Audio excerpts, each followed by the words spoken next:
Good morning, everybody. Welcome to day 15 of Passion for Proverbs 30-day challenge. We are at the halfway mark.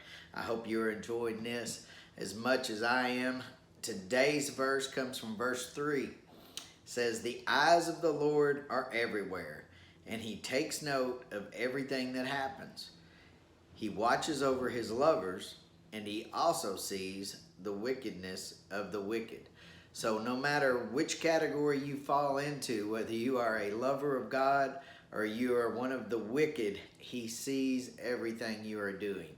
And this is a humbling, maybe even a little fearful verse when you read it, because you realize that there's nothing you can do.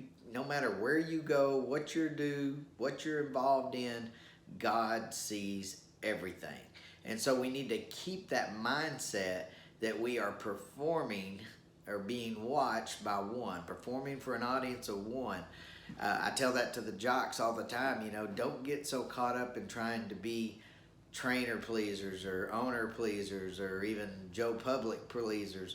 If you will go out, ride your race, do it to the very best of your ability, then, you've done all you can. And then you leave the rest up to God, whether you get the victory or not. But I love this verse because it just shows us how much God cares. He's constantly watching us.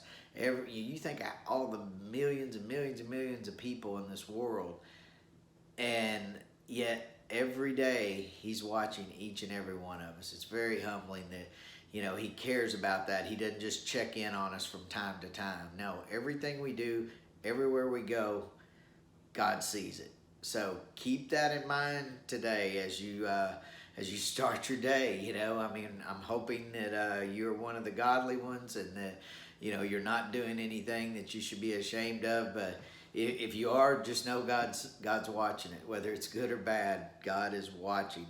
And as believers, we want to be pleasing. We, just like me, when my father was alive, I always wanted to please my father. I wanted him to be proud of me, to be able to, hold his chin high and say, "That's my boy." That was my goal. And so, it should be no different for our Heavenly Father. We should have the goal of making him proud every day because he's watching us. So that's my verse for today.